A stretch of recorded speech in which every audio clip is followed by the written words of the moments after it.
I don't know. Can I be toxic? Could I be toxic? I'm only toxic to myself. I think I'm only toxic to myself in this sense. Oh, I'm so freaking logical. I'm so freaking logical about this. But this is a very interesting premise in order to consider that my toxic way of detaching myself an I from a person, things, places, whatever, is somehow affecting the way they think about me. Okay, if you think about me, if it, yo, this is about to be real deep, and I don't even know where the fuck this is coming from, but I'm gonna be real about what I'm saying.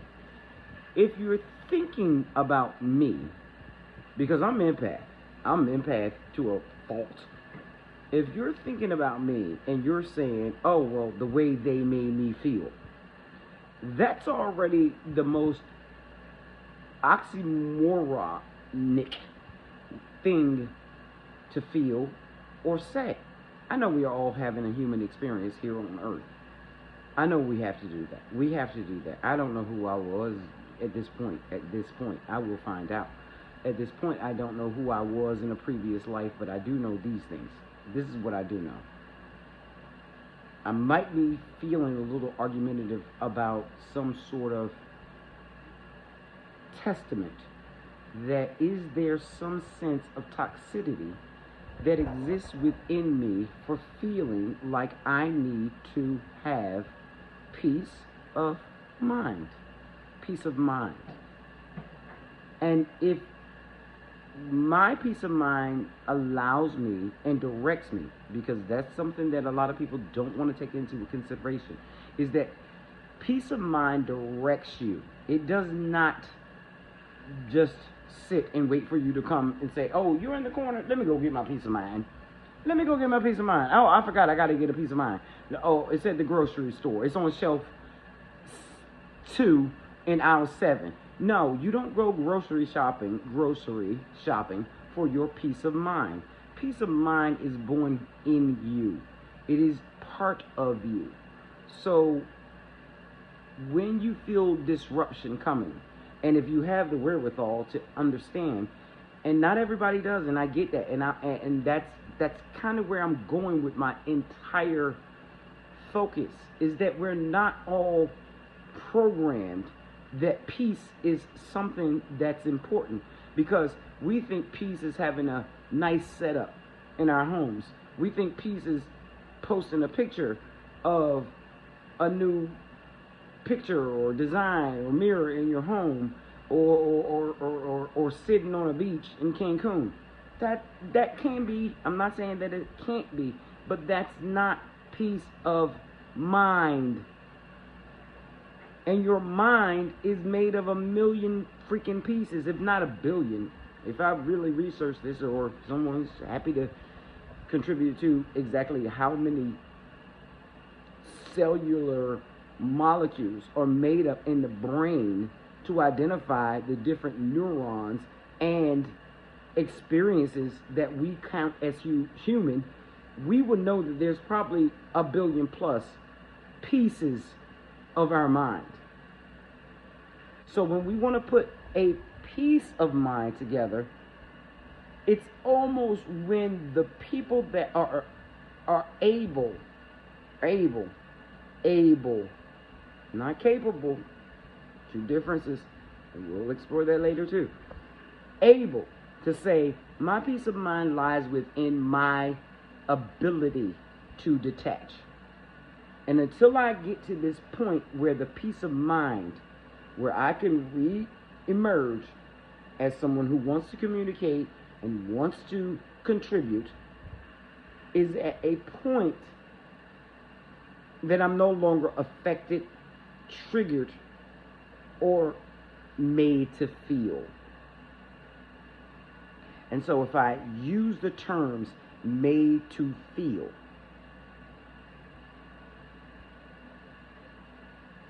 when we can explore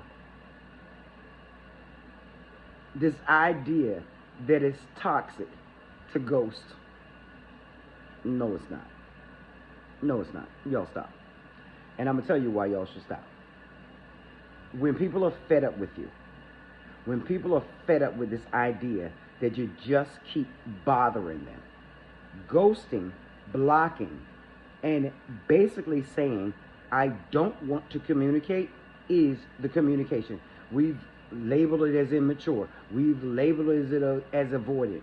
I get all of those things. And there are people that do that, and I get it. It may be avoided when I just heard from you yesterday and then I don't hear anything at all. But when someone has made it so obvious to you to say goodbye or please let me have my peace of mind, you know, I know, they know, let them have it. Because don't call something toxic when you know you are the exact reason why they need to pull away. You are the exact reason why they need to go quiet. You are the exact reason why they need to go ghost. And we all know, if we're African Americans and we watch Power, Ghost fell down. Ghost got shot. He might show up another day. You never know. Niggas died. We don't really die. We don't die. We die, but we don't die. So I'm leaving this one right here. No, I'm not leaving it. No.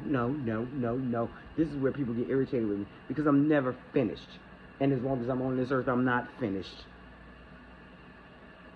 Do not consider toxicity to be a person or their reaction to what you have done, you have said, and you know the person that you are, to be something that you can rest your laurels on and say, oh, but they toxic. They're not toxic. They just realize you're bullshit. And bullshit walks through this earth. And people like me, and maybe millions more, maybe only 1,000 more, perhaps only 100 more. It doesn't matter how many of us identify with the idea that finding the pieces of my mind and putting them back together as a puzzle to find my peace of mind involves leaving you somewhere else in your journey. Because you're going to have to do it too. You're going to have to do it too. Everyone has to do it. It's part of our human makeup. And the ones that refuse to do it end up in asylums. And the ones that can't do it end up on drugs. I'm going to be creating things that make us uncomfortable. I'm going to be creating things that make us have to realize that there's not a lot of excuses left. When there's a pandemic that absolutely shut down the world, not enough, in my opinion, to make us feel like we were trapped in our houses. How are you going to get trapped in your house? How are you trapped in your house? I'm not trapped in what God has given to me. I can't be trapped here. There's no trap. I can walk out the door. I can go cook a steak on a grill. It can be a small grill, but that's neither here nor there right now. However, there's laughter. I hear it. And whatever. I hear it.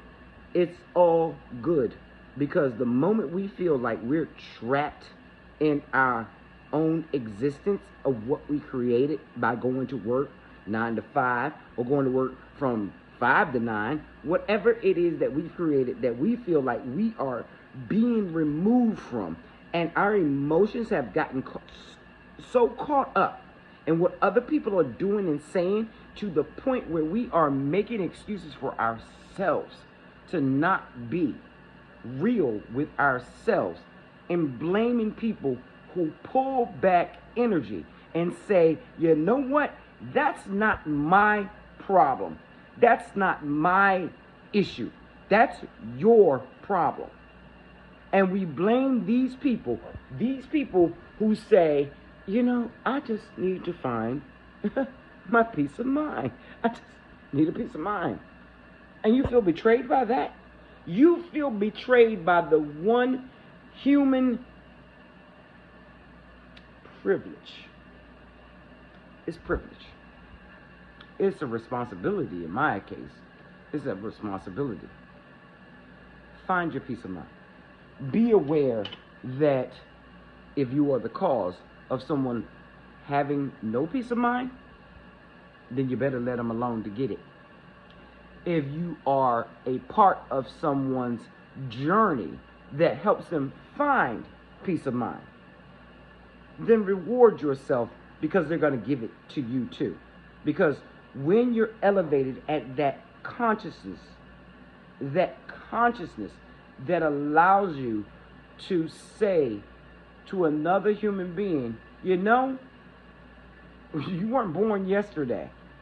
You weren't born August 4th, 2021. Therefore, you're not a newborn. I do not need to care for you. I do not need to cuddle. I do not need to feed you. I do not need to wake up when you're crying. I don't have that responsibility. So if you weren't born yesterday, or 2 months ago, or 3 months ago, or 4 years ago, or 5 years ago, or 10 years ago, or 16 years ago, or 18, or 21, you no longer have a reason, an excuse, diagnosis to feel like somebody owes you their pieces of their mind. Let them decide what they will give when they will give, because you may have been the part that made them have to seek it. Take your responsibility. I know I've done it to someone, and I know somewhere in that same equation, somebody has done it to someone else. We are living in a human experience. Human experience. You will not live forever. Get that through your brain. Make peace in your mind. Make peace. Make peace.